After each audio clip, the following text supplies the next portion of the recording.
Hey there, hi there, everybody. Welcome to yet another episode of Clarity Edge. We are at episode 39 today. We're talking about the art of managing expectations. Hey there, hi there, everybody. Welcome to yet another episode of. All right, if you're tuning in for the first time, do comment below so that I know that you can hear me. Normally, I am operating on a single setup, so if you're not hearing me, I guess I might end up as that professor that's been talking to himself for 2 hours and not know that he's on mute. So anyway, here we go. Today we are talking about Clarity Edge, right? So what exactly it is, a weekly sharing.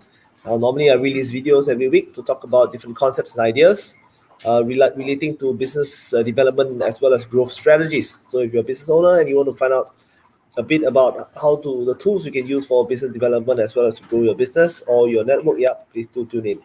The objective of Clarity Edge is to achieve clarity through simplicity and ultimately achieve profitability for you and me.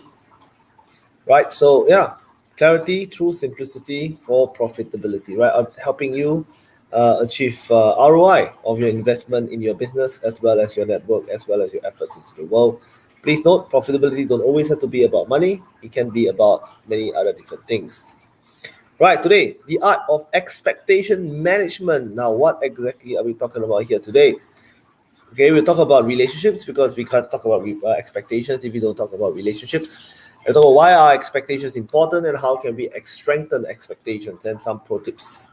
Right, that will be what we'll be talking about here today. Now, what are relationships? Okay, exactly 1 week ago, I was playing table tennis with my friends. We have something in common, right? So we like to play table tennis. Assuming we play table tennis very regularly, um, it means that we have a table tennis playing relationship.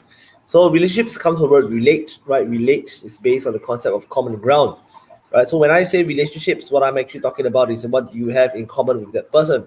So if I ask you what is your relationship with that person, what you're basically saying is that what do you have in common with that person? Okay, so for example, these are my table tennis friends. We play table tennis together, so we have that in common.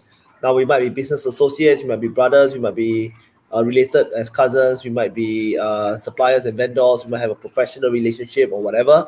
But these are the things that we have in common. So you can say this is my secondary school friend, but he also is my business partner, or he is also one of my colleagues at work today. So what do you have in common? So in business, it's all about relationships. So what I'm trying to say is in business, it's all about finding common ground with people. Obviously, you don't want to put yourself in a position where you are not having common ground with people. In fact, your intention against them, that doesn't really build for good collaboration. So understand this, guys. Relationship is all about common ground. Example, right? You can be a father, a brother, a son, husband, or a boyfriend.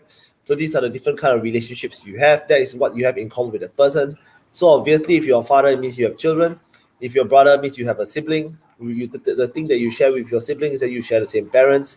Obviously, you are a son, so the thing you share in common with your father is that you are an offspring of his, connected by blood, husband, wife, boyfriend, girlfriend, etc. So this is the things. Understand that relationships are multifaceted, and that is all about creating common ground. Okay, relationships are based on assumptions, right? So because we want to form common ground, sometimes the very common ground thing that we are talking about are actually based on assumptions.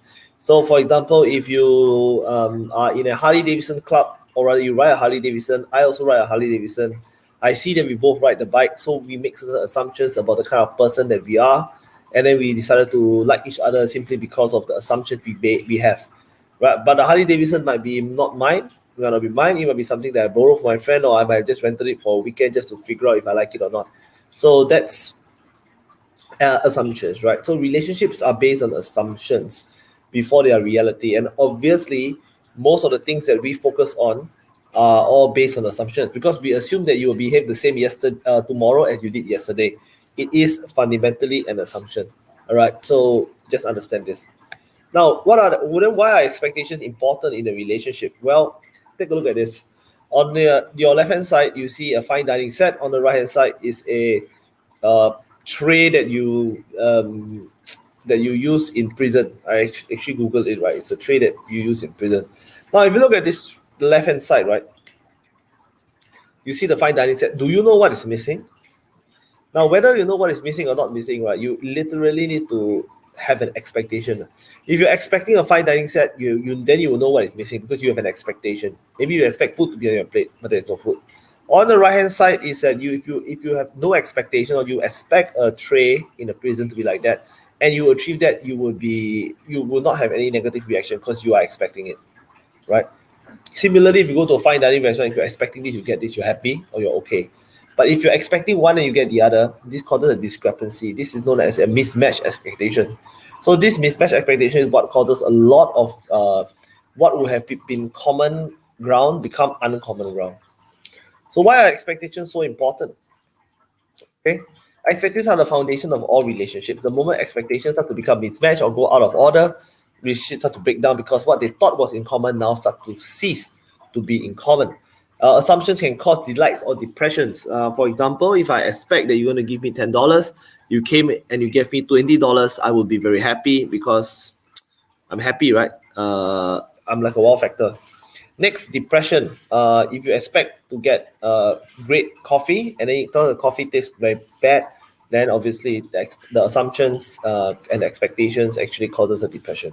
Expectations shape the future as well as destroy it. Okay, if you expect something, you get it, you're very happy, or if you get more of what you expect, you'll be better. But expectations in general can shape the future or destroy it. Right now, how can we strengthen the expectations? Right. I mean, obviously, you and I mean, if you're in business or you're in relationship building, you for sure experience a lot of disappointment in relationships. How can we strengthen expectation and strengthen the foundation of which our relationships are built from? First, okay, gather intelligence before decisions. What do you really want? So this was a dinner I had with a friend a couple of weeks ago. Now, it was awesome. It tasted great. The price we paid was quite expensive as well. So expectation met, right? So you must know what exactly do you want. Now, if I bring this friend and we go and eat this, and the friend turns to vegetarian, and obviously it's going to be a very bad day for everyone.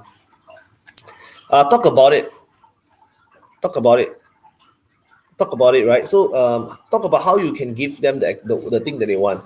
Now, let's say they're hungry and they want to eat meat, but if you give the meat raw to them, then they're not going to be happy. So you must talk about how you want to receive the thing that you expect. Okay. And more, I think it's most importantly, is always have feedback loops. Ask, is this okay? How can it be better? Have that channel of communication going, because if you're always running your entire reality based on assumptions, you don't have an opportunity to get feedback, or you're not focused on feedback, you can't actually meet and address the expectation. So you just need to understand that it's important to know what people want.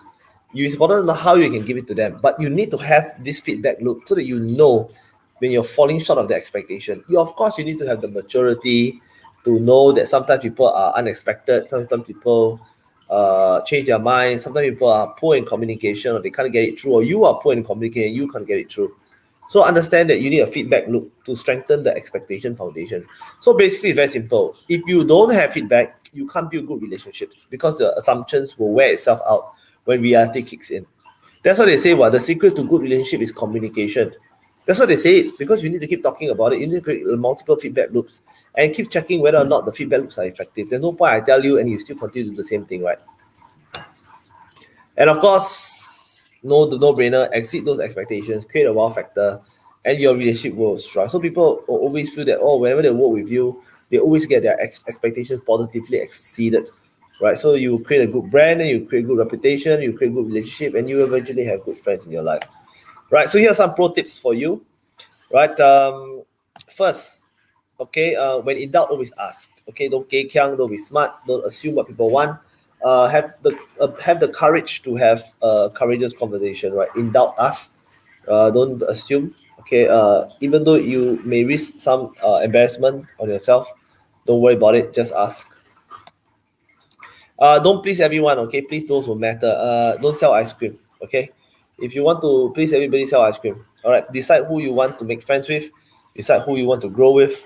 Then and then build a relationship and build something in common with them. Don't try to please everyone. Okay, not everybody you need to please. Okay. Don't try to sell ice cream. Right. More details are always welcome. So whenever possible, try to be as detailed as possible with other people. Show them samples, give them equivalents so that they know exactly what they're trying to do, and they know what they are going to receive from you, and always have that But just understand this, have that feedback loop opportunity with them. That's how you strengthen the relationship. Okay, so thank you all for tuning in on today's episode of Clarity Edge. If you do want to find out more, you can please do check out my Clarity Edge private Facebook page, as well as my Clarity Edge YouTube channel. So YouTube channel, just go to YouTube, search Clarity Edge. Please do follow that channel, and you can see my archive over there. All right, thank you all so much, and I look forward to hanging out with you guys on another opportunity. See you guys next week.